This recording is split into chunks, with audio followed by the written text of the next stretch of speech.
step. You place your left hand on the Bible and raise your right. Do you swear or affirm that the testimony you give today will be the truth, the whole truth, and nothing but the truth? Yes, ma'am. Thank you. You'll have a seat on the witness stand. Adjust that microphone. And if you don't mind stating your full name again and spelling your last name. I'm Alex Murdaugh, Murdaugh. Good morning.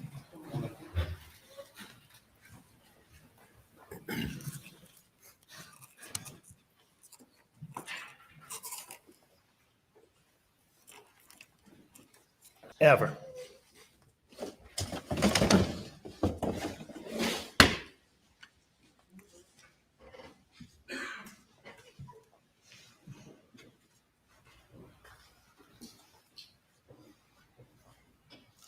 Mr. Murdaugh, is that you?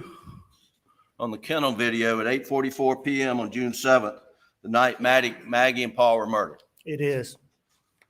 Were you in fact at the kennels at 8:44 p.m. on the night Maggie and Paul were murdered? I was. Did you lie to Sled Agent Owen and Deputy Laura Rutland on the night of June 7th and told them that you stayed at the house after dinner? I did lie to them. Did you lie to Agent Owen and Agent Croft on the follow-up interview on June 10th that the last time you saw Maggie and Paul was at dinner? I did lie to them. And in the interview of August 11th, did you tell Agent Owen and Agent Croft, did you lie to them by telling them that you were not down at the kennels on that night?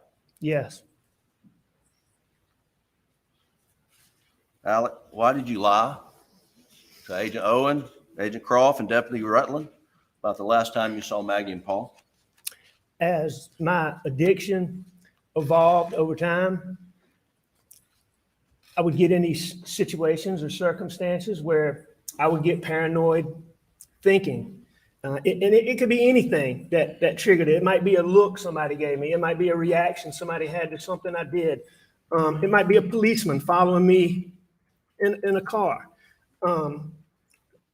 That night, June 7th, after finding Mags and Paul, don't talk to anybody without Danny with you. All my partners were just repeatedly telling me that. I had a deputy sheriff taking gunshot tests from my hands, sitting in a police car with David Owen asking me about my relationship with my wife and my son. And all those things coupled together after finding them, coupled with my distrust for Sled, caused me to have paranoid thoughts. Normally, when these paranoid thoughts would hit me, I could take a deep breath real quick, and just think about it, reason my way through it, and just get past it really quickly. On June the 7th,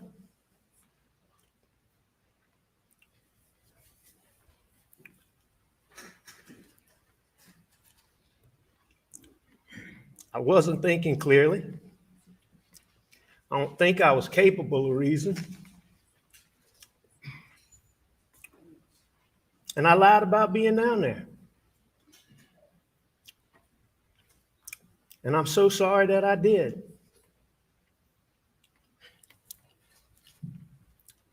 I'm sorry to my son Buster. I'm sorry to Grandma and Papa T.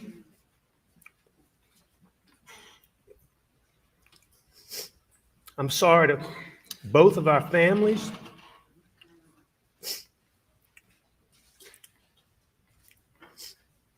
Most of all, I'm sorry to Mags and Pawpaw. I would never intentionally do anything to hurt either one of them.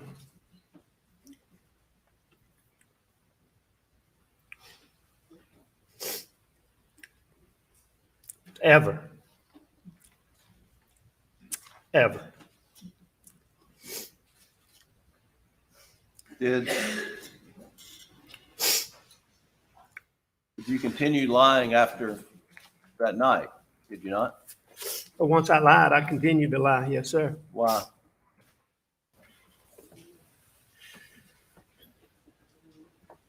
You know, oh, what a tangled web we weave.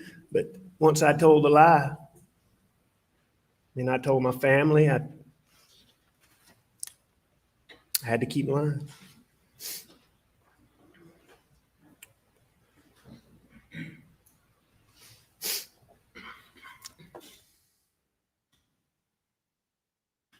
Alex, tell the jury what happened on the evening of June 7th, starting when you met with Paul. I'd been at work that day, a fairly normal day. You mean start in the morning or? Sure, start in the morning. It was just a regular morning. Maggie was leaving to go out of town. She was going to a doctor's appointment, and she had some stuff to do at Edista, where she was having some work done on our house at Edista. But Maggie was there that morning. She went to leave, and she told me she was doing these things. I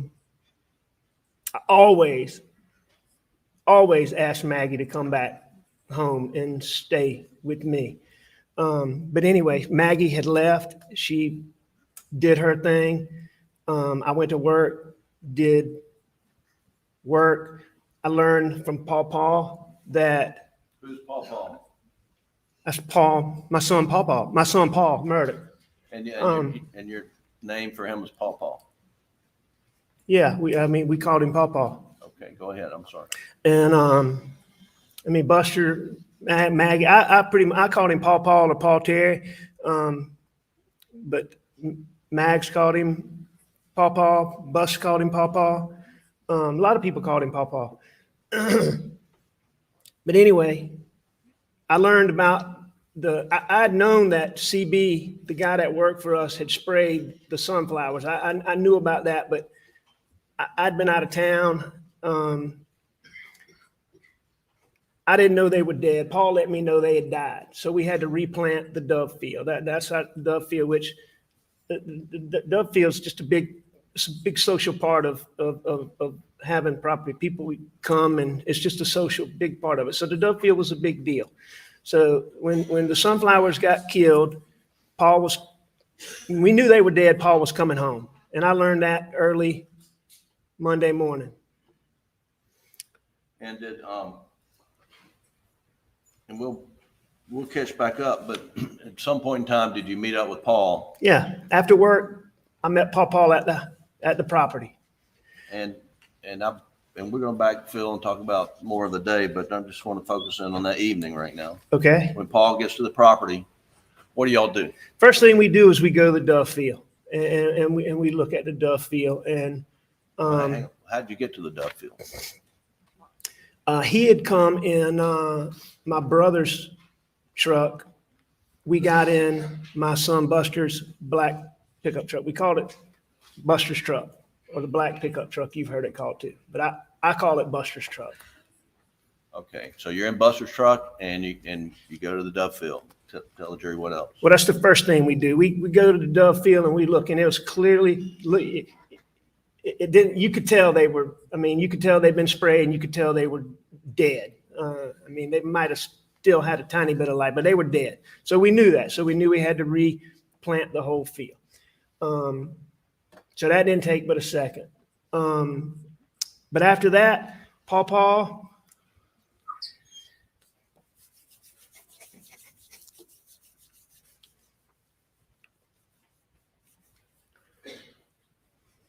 we just rode the property. We spent time together.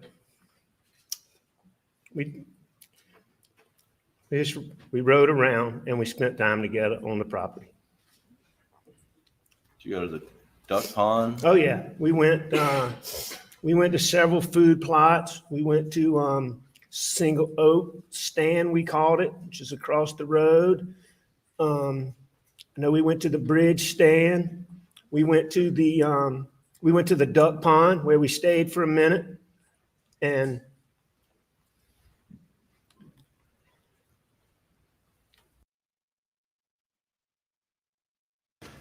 police officer, I think it was Mr. Green, got there. I put it against my car. And I think Nolan had testified that this is, one of the shotguns Paul liked to use. It is. Was he meticulous about cleaning his guns? Pawpaw? Yeah. No. Now, when he cleaned it, he was meticulous about it, but it was far and few between when he actually cleaned them.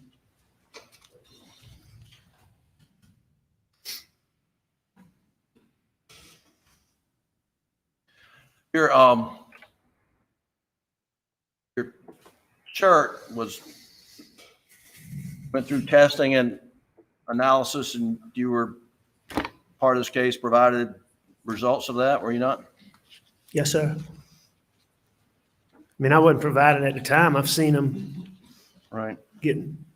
seen all these records.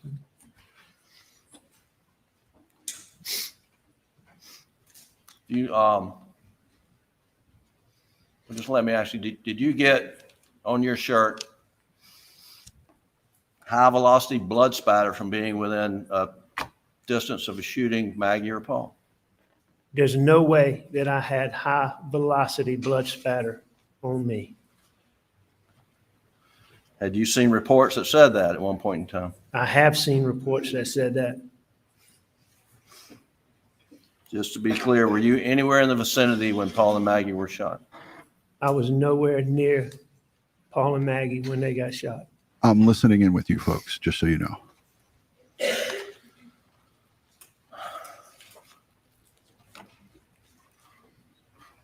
After Sled collected your clothing that night at the main residence at Moselle, you remember changing in? You remember what you changed into? Do I remember? Yeah. I know I changed clothes, and I've learned since then what I had on, but You don't remember? Okay. don't remember that at all. But I understand I had on athletic shorts and a t-shirt. Sure. And other people have talked about this. I'm not going to repeat it, but where did you spend the night, or where'd you go to after leaving Moselle when you left for the evening? We went to Alameda too. We went to my mom and dad's house, and we stayed there. And who went with you? I believe that Bus and Brooklyn and I rode together. John Marvin might have been with us. I know John Marvin stayed at Alameda with us. I just don't know if he rode in the same car we rode in. But I know I rode with Buster and Brooklyn. I know that for a fact. And the next morning, what'd you do? And we're talking about daylight hours on June the 8th. What did you do? And we basically got up and came back to Moselle. Do you remember roughly what time you got to Moselle? I don't remember. No, I don't remember what time. There's things I remember about that morning, but I don't remember exactly what time we left. And Alec, we'll get to this in more detail, but during that period of time, is it hard to remember times, what time things started and stopped, and how long things took? I mean, it's definitely hard to remember. Now, looking at these timelines and all these records, I mean, it sure helps, but to just do it off the top of my head is very difficult. And we'll get to more of that.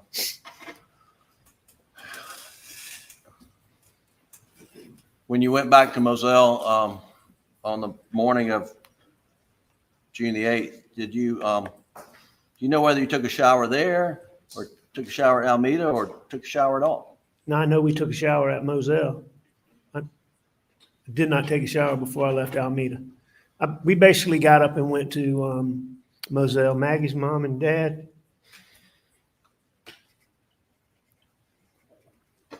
They were there? They were coming.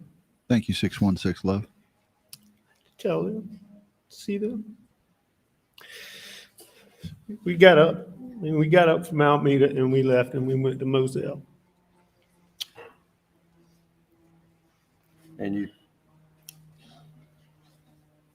and do you know, do you even recall Sled coming in and searching the house for anything on the 8th? I knew that, I knew they were doing it, yeah. I knew they were doing it. But I don't remember, I wasn't out in that gun room and see all that video and all that, but I knew Sled, was coming in there. We made the house available for them to come in there. So, I can't tell you details, but yeah, I remember it. Did you at one point just tell Sled they had carte blanche to search anywhere, anytime? I told Sled they could do anything, anywhere, anytime that they wanted to. Anything to do with me, my property, my cars. Even though I didn't own the cars, I would get my law firm owned the cars. I would have the people. They had full, whatever they wanted, they were welcome to. And did you have any discussions with David Owen or anybody at Sled about consenting to General Motors to get that off the car?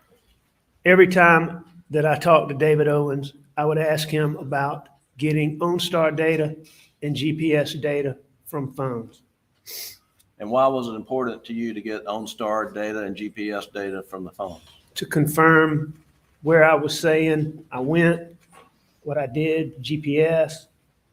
At that point in time, I knew that Maggie's phone had been taken, and I knew that my Suburban and my phone and Maggie's phone never crossed paths. And that was extremely important to me. And I asked him about it every single time we talked. Every single time. And speaking of Maggie's phone, did you know her password to her phone? Yes, I knew her password. Did you know her password to her computer? Yes. Did she know your password? Yes. Okay. And when Maggie's phone was located on the side of the road, did you provide Sled the password to her phone? I did. I think I actually provided it to John Marvin, who provided it to Sled, but I'm the one who gave it to him. Right.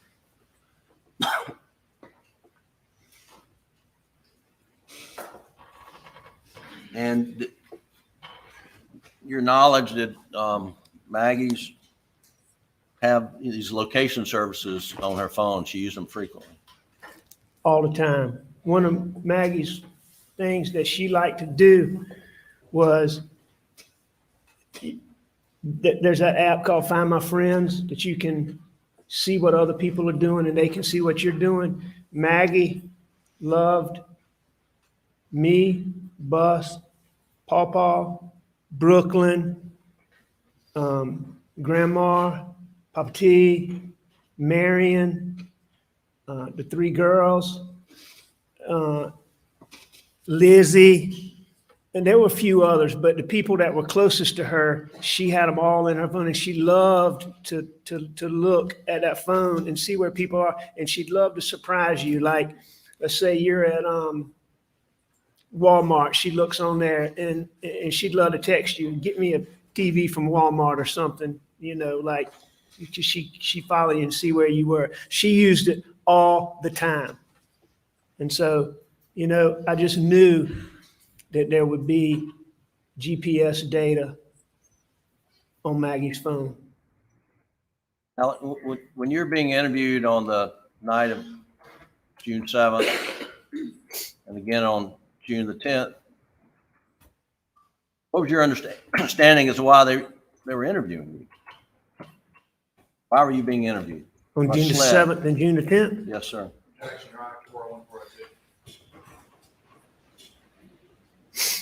What's the question again? What is his understanding of why Sled was interviewing him on the night of June the 7th and again on June the 10th? And the basis for the objection? 401 and 402, Your Honor. What do you mean? Relevance, Your Honor. His understanding is not important. What he said is important, Your Honor. Response. Well, I can, it goes to his, his follow, it goes to his state of mind. I mean, that's what it goes to. Objection sustained. Did, why was it important to you to be able to get data from the Suburban, data from your phone, and data from Maggie's phone? I knew at that point in time, I knew since I was the person who found Pawpaw and Mags that I was a suspect. I mean, they kept talking about this circle, but I mean, I knew that it was very important for me to find that, to get that. And what was your belief as to that information? What would it have done for you? There's no question in there that it would demonstrate that I couldn't have done this. And when was the data from General Motors off that Suburban finally obtained?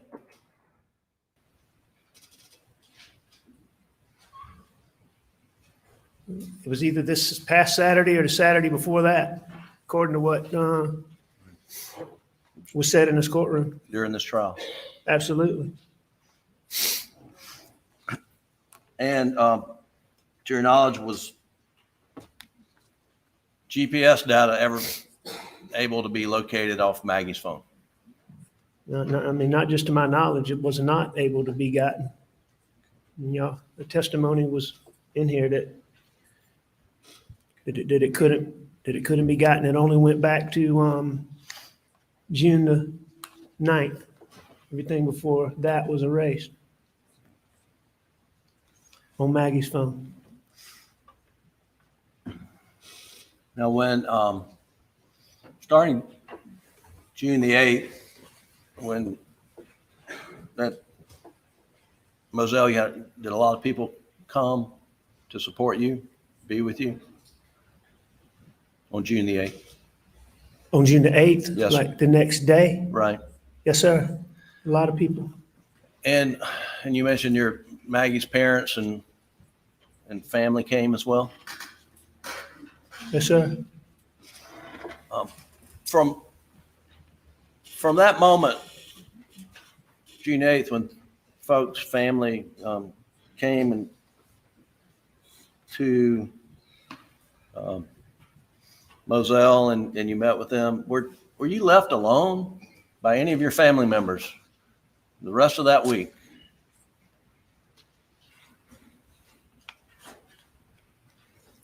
No, I mean, I was attached to Buster.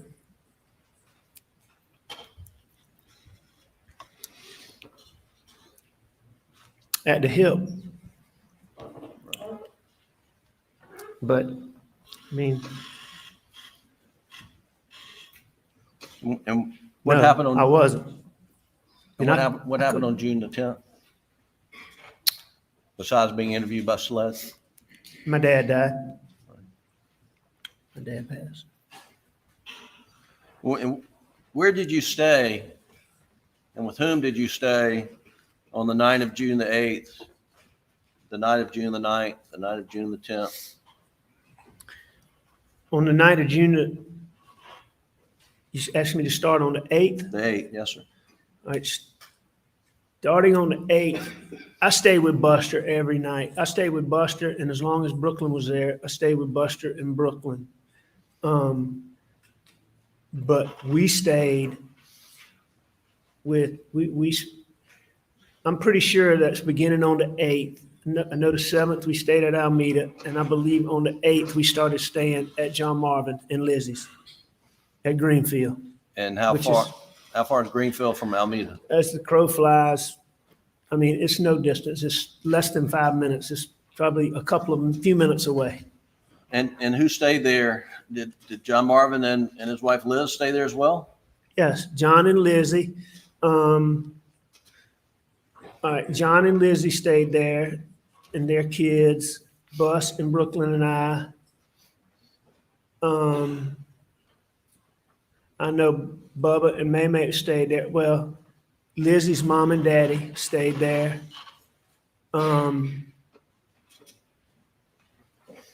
And my daddy's best friend and his wife came in there. I believe they came before my daddy passed. I know they came after he passed and stayed there. And that, how many nights do you recall staying there at Greenfield? So I stayed at Greenfield. The 7th was a Monday. I stayed Tuesday, Wednesday, Thursday, Friday, Saturday, and Sunday at Greenfield. I know that for a fact. And the Maggie and Paul's funeral was Saturday, is that right? Now, I heard that in this courtroom say it was Saturday, but Is it a memorial service? nah, their funeral was on Friday. Oh, it was on Friday. I know that for a fact too. And then your father's funeral's on Sunday? My father's funeral was on Sunday, and it was my father's funeral. I forget the term.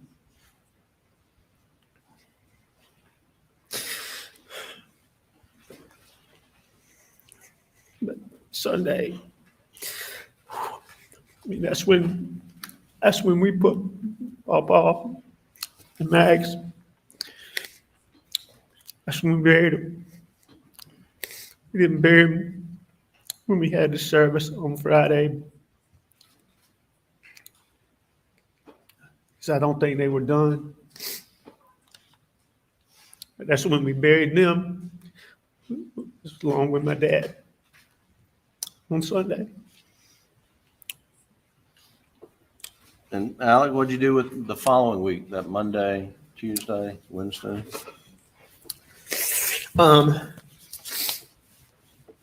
Starting when now? So the day after your dad's funeral, All right, Monday. I went to Grandma and Papa T's, Somerville, at some point, Monday. in the afternoon. You mean what did I do when I got up that Yeah, morning? well, yeah, where did you stay? We Monday night? stayed at Greenfield Sunday night. So we woke up at Greenfield on Monday. So, and Sunday night you were with the same family members, your brother and Brooklyn and Buster and, That's right. okay, and Liz? And Lizzie and Lizzie's mom and dad. And I believe Donnie and Paula were still there, but I can't remember when they left. And then you went to Somerville with whom? I believe I went to Somerville by myself, but I know Buster in the car by myself. I can't remember if Buster and I rode together, but I think we might have had separate cars. We probably did ride together that first day. I don't remember, but I know I went to Somerville and Buster was in Somerville with me, with Grandma and Papa T. And Somerville is where Maggie's parents live? That's right. That's Maggie's mom and dad. Maggie's mom is Grandma, and Maggie's dad's Papa T. And did you stay with them for a few days in Somerville?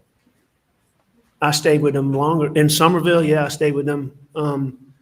We stayed in Somerville Monday night, Tuesday night, Wednesday night, and then we went to Greenville. Okay.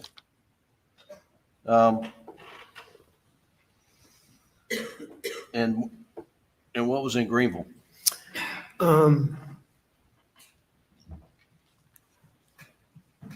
My niece. That was she was having a baby, and Maggie had just been.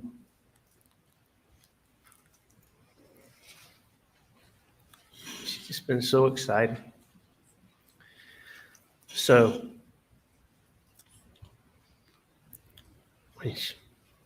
She's just so proud of those girls. She was so excited about the baby. And so the baby being born just became such a big deal to me. So was the baby born? Yeah, And you went yeah, up? baby's born. Beautiful little baby girl, beautiful little mom.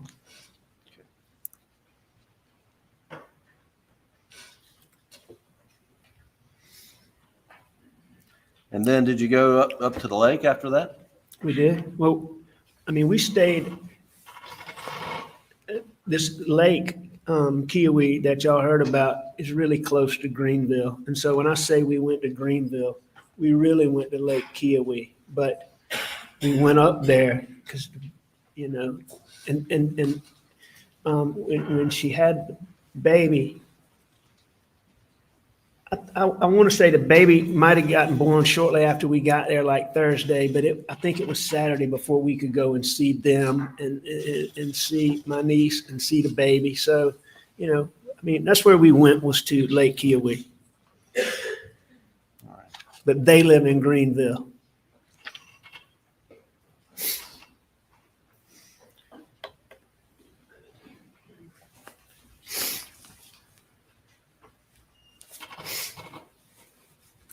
On the morning of June 16th, I think that was that Wednesday. I think that's a Wednesday. Where'd you wake up? Somerville. Did you ever go to Alameda on that day? On Wednesday? Yes, sir. I don't believe so. Did you go to Alameda at 6:30 in the morning on the? I know for a fact that I didn't go to Alameda at 6:30 in the morning. I was in Somerville. I didn't go to Alameda at any point early in the morning. I was in Somerville, and I'm not positive about this, but I know they did I know some of those records they have. It was sometime before I left Somerville. Did you ever take during that week? Let's just start with that week following your dad's funeral. Did you ever take a tarp into the house at Alameda? A tarp, a blue tarp. The week following my dad's funeral? Yes, sir. No, I did not.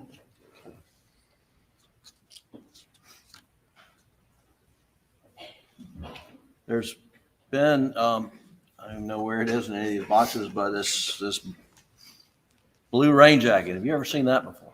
Never seen it before, never touched it, and don't know anything about it. Did you,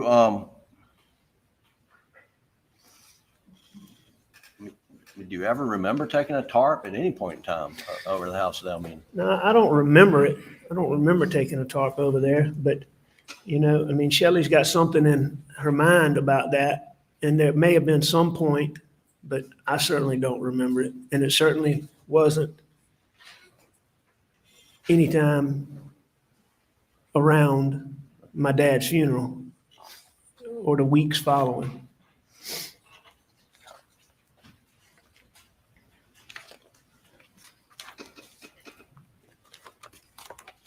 I think we talked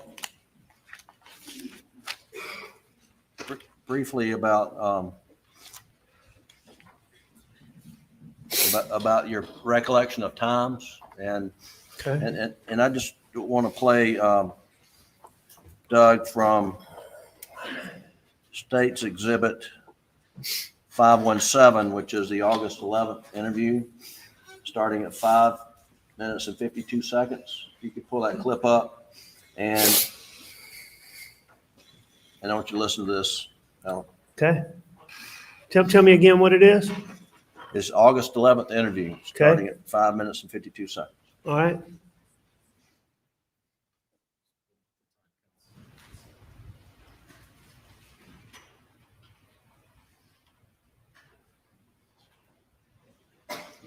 Can you go to 5 minutes and 52 seconds?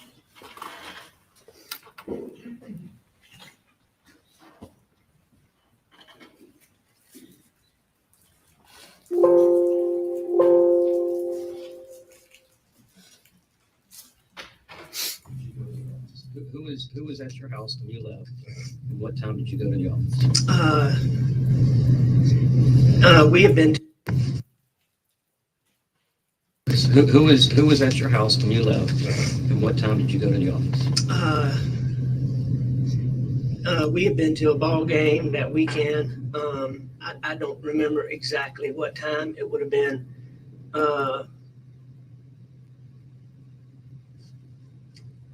somewhere between 8:30 and 9:30, probably. Okay. 10 o'clock maybe at the latest. Okay.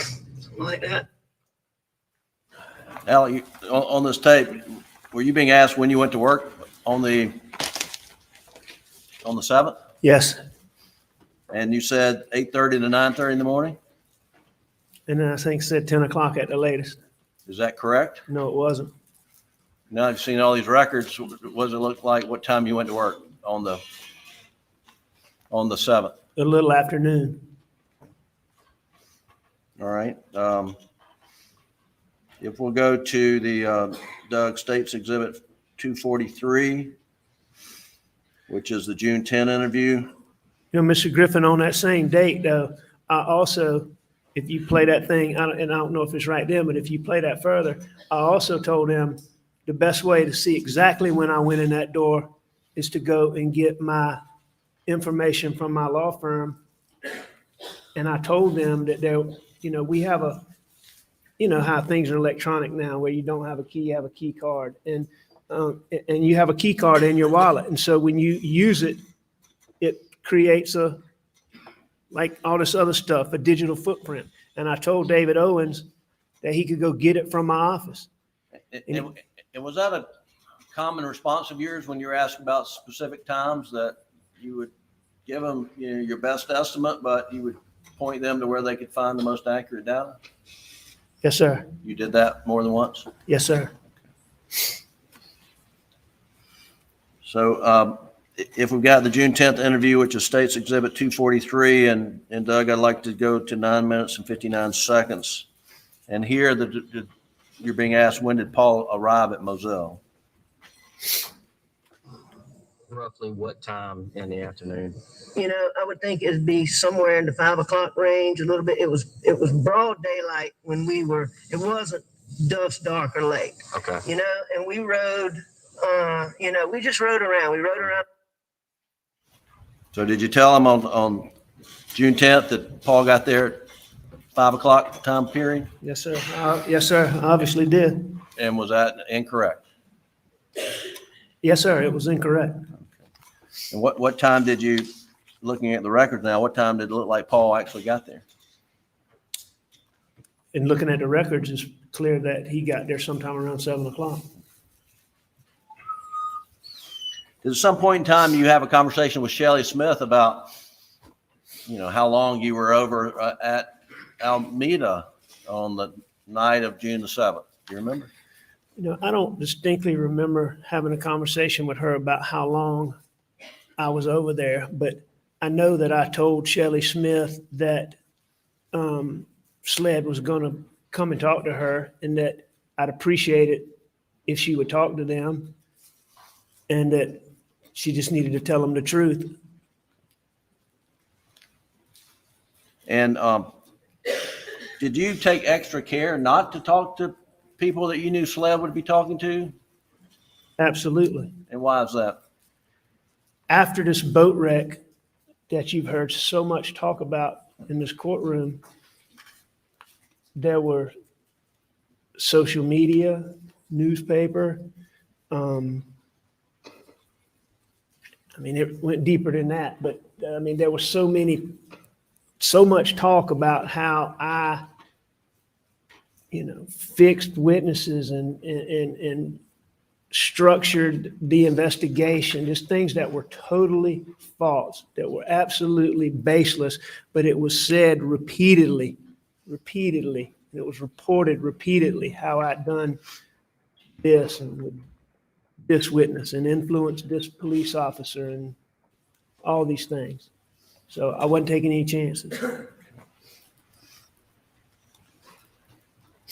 I want to ask you about, you can take that down, Doug. Thank you. Ask you about the August 11th interview with David Owen at the Sled office in, I think, here in Baltimore. Do you remember that? August 11th, absolutely. Had you requested that meeting? I've been requesting, what I'd really been requesting is some information. I've been begging David Owens to come meet with me and specifically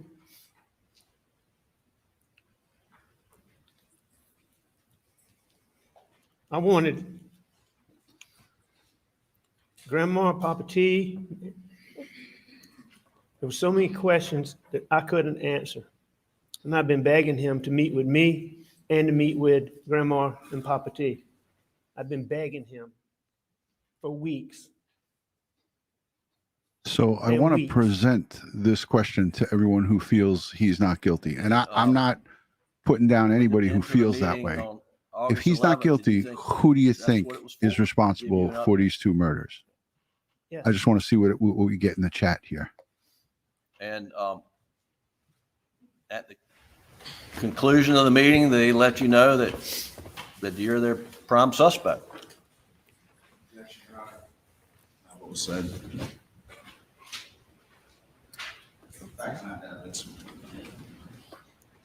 Mr. Griffin? I'll rephrase it.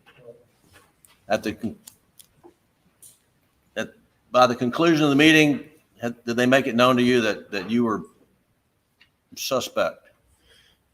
Oh, there's no question about that. Absolutely.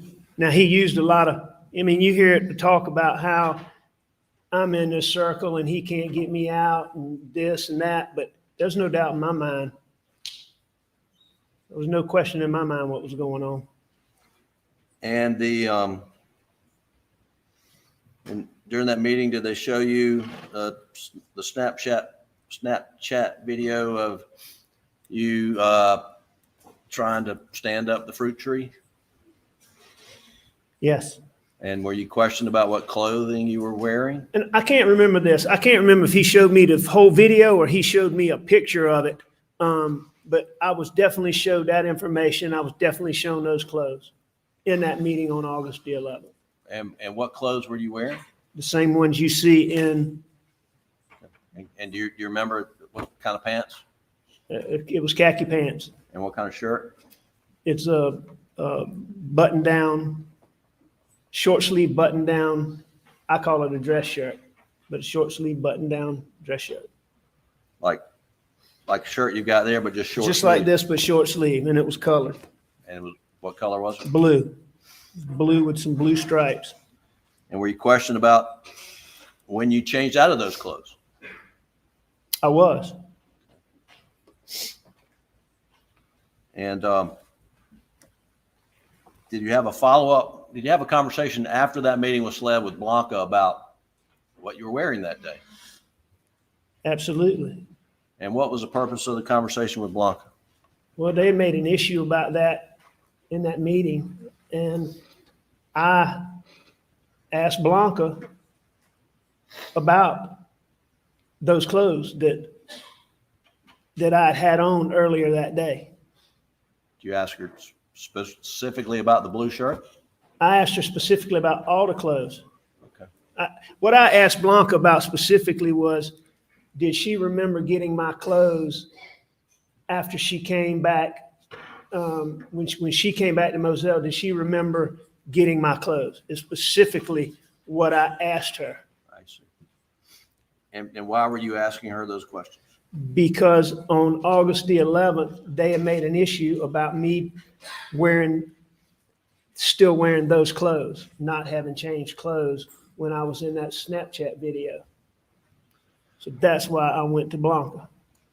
Did they ever ask you on August the 11th whether, they ask you for those clothes? Can you produce the clothes? Did they ask you that? No, they didn't. Have they ever asked you for those clothes? No. As far as my understanding goes, my clothes were never an issue in this case until y'all figured out as my lawyers figured out that there was no blood spatter on me. Sir, Is that objection, Your Honor? basis for the objection. 401, 402, and beyond in speculation, Your Honor. Mr. Griffin, It's a matter of public record. It's a matter of public record. what is? The issues with the shirt and the blood test It's a matter of public record. filed in this case, yes, sir. The objection is overruled. I'm well aware that my clothes never became an issue in this case until my lawyers proved that this blood spatter that they said I had on my shirt from my wife and my son was a lie, and that there was no blood on my shirt. And once they filed the documents and they proved that that was a lie, all of a sudden, the clothes I was wearing back on that day became an issue.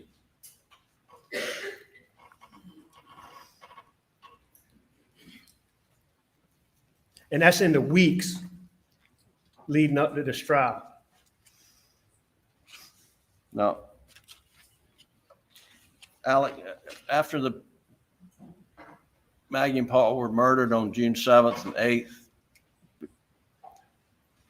where did you stay and where did you keep clothes? All right. Say that again, please. Where were you staying overnight?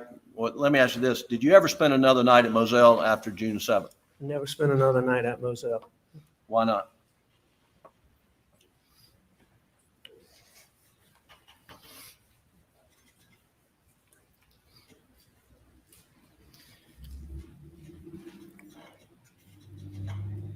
Couldn't. Didn't want to. Okay. Where were you staying? When we talked about the days and weeks, a week afterwards, but where were you staying when you got back from the lake, Kiowee and Greenville? I stayed. All right, so when I got back from Greenville, so Yes. that would be the, all right, so the first week, up until my dad's funeral, then, all right, so that'd be the second week. All right, so after I know Bus and I stayed with Grandma and Papa T as much as I could. You know,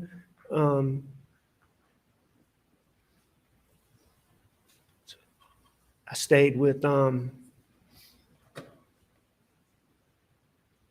I stayed with my brother Randy a lot. I stayed with my brother John a lot. Bus and I stayed at Edisto a little bit. But at the beginning, I really stayed with either my brother Randy and his wife Christy, or I stayed with my brother John and his wife Lizzie. And basically at that time, Buster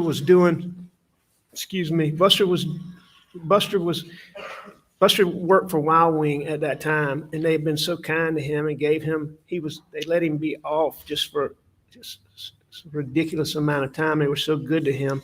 So he stayed with me. When he had to go back to work, he would stay at my brother John and Lizzie's because it was close. So I would stay with Randy and Christy in Hampton.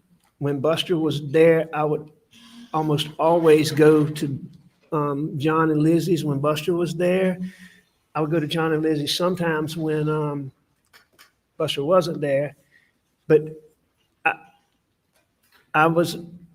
Johnny Parker, one of my partners, had a guest house his mother-in-law had lived in when she was sick. That's really, it's right at the foot of Randy's drive. It's 100 yards, 70 yards from Randy's house. And I was going to move into that house until we figured out where I could live. So I had clothes there. I had clothes at Randy's. I had closed at John Marvin's. I had closed at Chichesi, which is, I think you heard Buster talk about Chichesi's, like where we went to the river, and I had closed there. I had closed in Somerville. And I still had closed at Moselle. So you're close. Yes, sir. Last question. No, this, so were your clothes spread out a lot of different places? Yes. Thank you. We'll break for lunch and return in an hour and 15 minutes. Please do not discuss the case.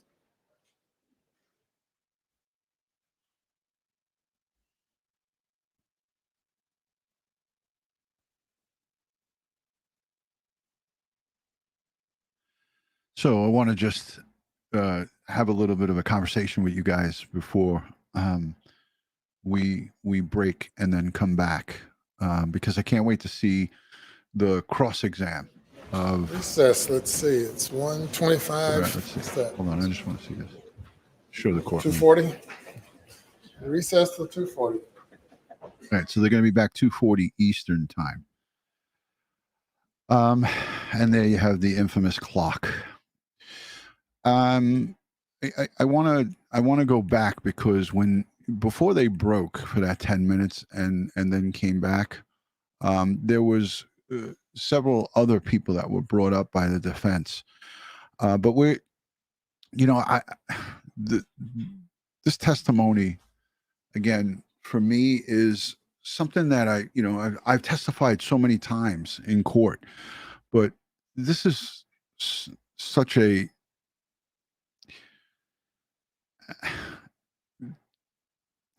everything he was saying here obviously was rehearsed with him and his attorneys. They don't just put a defendant up in a double murder trial.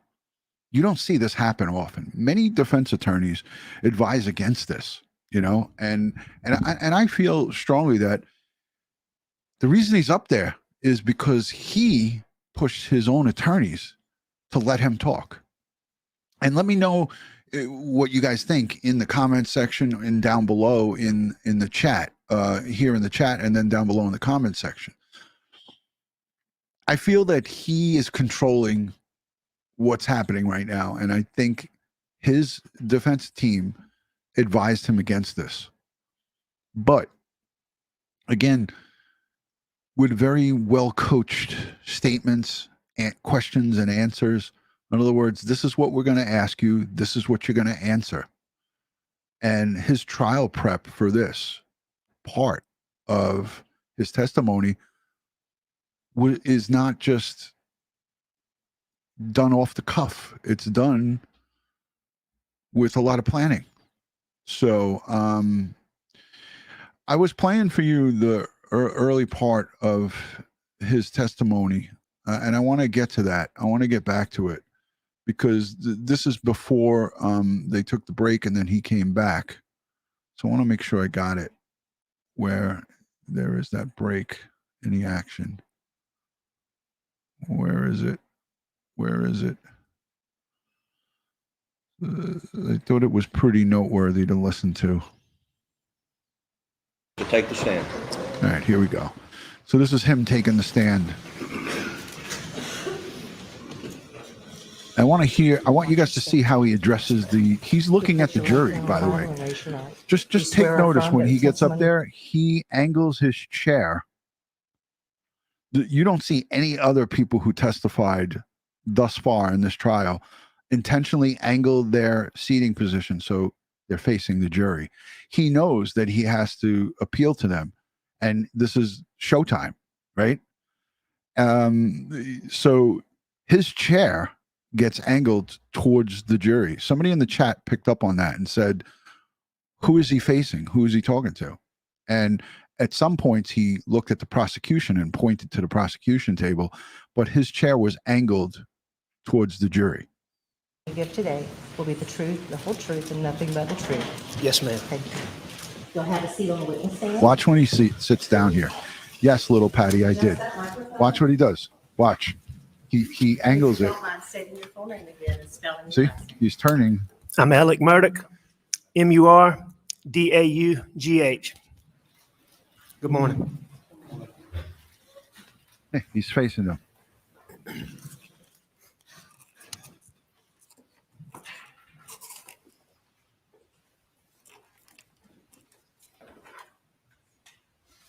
Mr. Murdaugh. Alex Murdaugh. Yeah.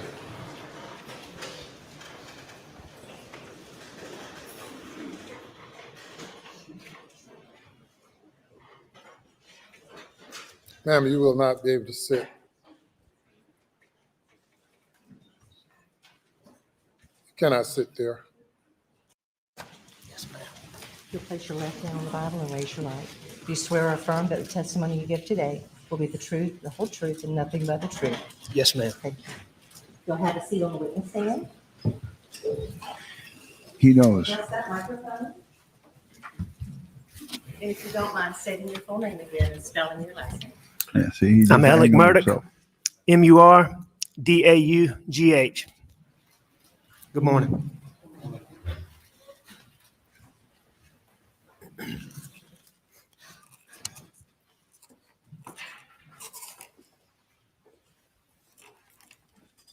Ever.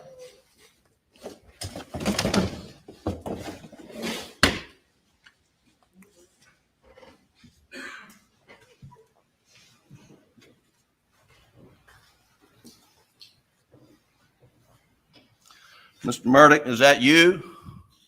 On the kennel video at 8:44 p.m. on June 7th, the night Maggie and Paul were murdered. It is. Were you in fact at the kennels at 8:44 p.m. on the night Maggie and Paul were murdered? I was. Did you lie to Sled Agent Owen and Deputy Laura Rutland on the night of June 7th and told them that you stayed at the house after dinner? I did lie to them. Did you lie to Agent Owen and Agent Croft on the follow-up interview on June 10th that the last time you saw Maggie and Paul was at dinner? I did lie to them. And in the interview of August 11th, did you tell Agent Owen and Agent Croft, did you lie to them by telling them that you were not down at the kennels on that night? Yes.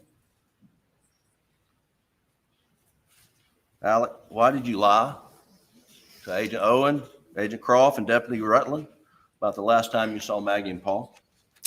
As my addiction evolved over time, I would get in these situations or circumstances where I would get paranoid thinking. It could be anything that triggered it. It might be a look somebody gave me. It might be a reaction somebody had to something I did. It might be a policeman following me in a car. That night, June 7th, after finding Mags and Paul, don't talk to anybody without Danny with you. All my partners were just repeatedly telling me that. I had a deputy sheriff taking gunshot test from my hands. I'm sitting in a police car with David Owen asking me about my relationship with my wife and my son. And all those things coupled together after finding them, coupled with my distrust for Sled, caused me to have paranoid thoughts. Normally, when these paranoid thoughts would hit me, I could take a deep breath real quick and just think about it, reason my way through it, and just get past it really quickly. On June the 7th,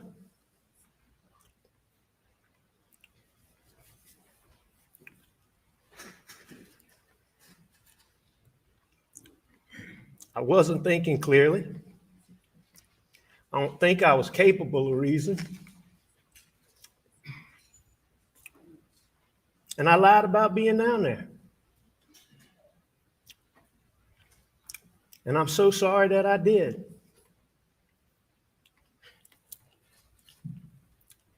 I'm sorry to my son Buster. I'm sorry to Grandma and Papa T.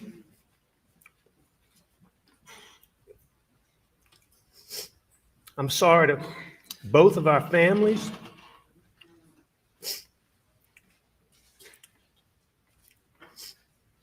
Most of all, I'm sorry to Mags and Pawpaw. I would never intentionally do anything to hurt either one of them.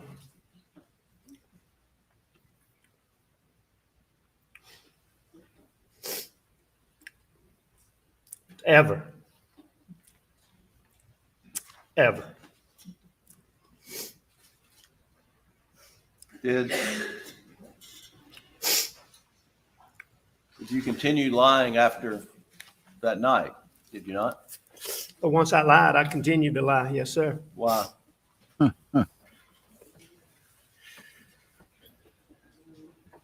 You know, oh, what a tangled web we weave. But once I told Oh, a yeah. lie, I told my family, I had to keep lying.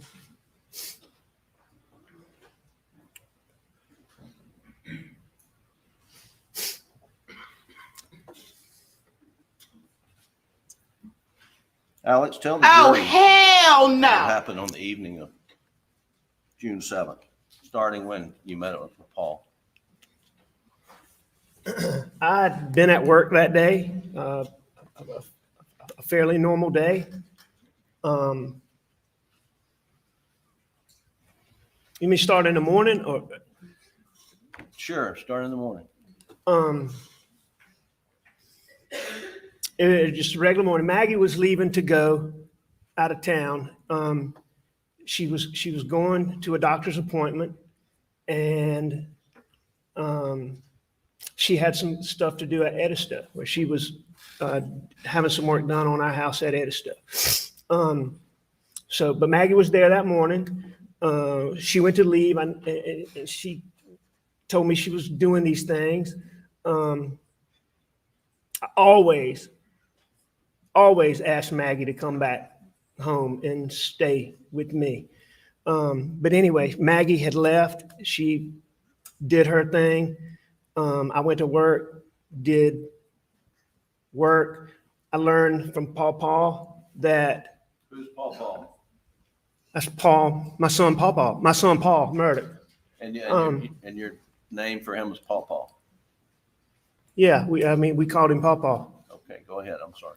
And Buster, Maggie, I called him Paul or Paul Terry. But Mags called him Paul, Buster called him Paul. A lot of people called him Paul. But anyway, I learned about I'd known that CB, the guy that worked for us, had sprayed the sunflowers. I knew about that, but I'd been out of town. I didn't know they were dead. Paul let me know they had died. So we had to replant the dove field. That's our dove field, which the dove field is just a big social part of having property. People come, and it's just a social big part of it. So the dove field was a big deal. So when the sunflowers got killed, we knew they were dead. Paul was coming home. And I learned that early Monday morning. And and we'll catch back up, but at some point in time, did you meet up with Paul? Yeah. After work, I met Paul at the property. And we're going to backfill and talk about more of the day, but I just want to focus in on that evening right now. Okay. When Paul gets to the property, what do y'all do? First thing we do is we go to the dove field, and we look at the dove field. And How'd you get to the dove field? he had come in my brother's truck.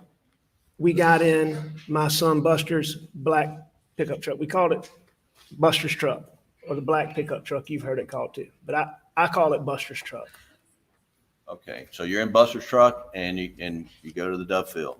tell the jury what else. Well, that's the first thing we do. We go to the Dove field and we look, and it was clearly, it didn't, you could tell they were, I mean, you could tell they'd been sprayed and you could tell they were dead. I mean, they might have still had a tiny bit of life, but they were dead. So we knew that. So we knew we had to replant the whole field. So that didn't take but a second.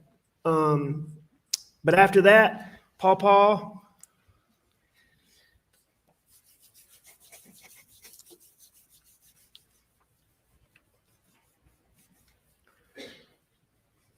we just rode the property. We spent time together. We rode around and we spent time together on the property.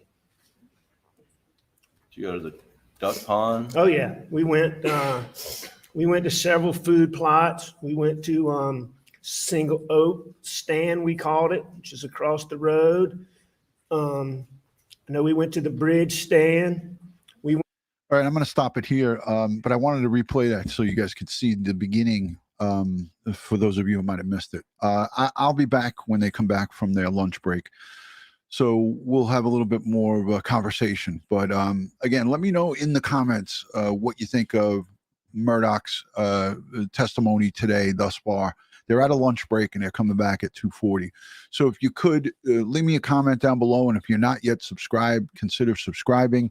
Hit the thumbs up on this video, and again, engage with us. Let us know what your thoughts are. Tonight, 8:30 p.m. Eastern time, I'm going to have a cell and data forensic expert on with me tonight. She is going to go over the cell data of Alex Murdaugh, and also in the Idaho 4, we're going to go over Brian Kohlberger's cell phone data and all of the surrounding information. She's an expert in that field.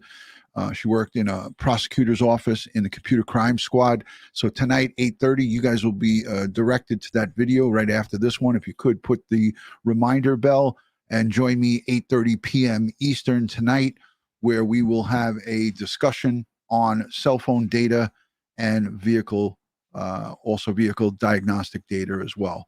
She's an expert in both of those fields, and we'll have a great conversation tonight. So look forward to seeing you all. Peace and love from Crime Time with DutyRon. Stand by for a message from our security detail. See you guys soon.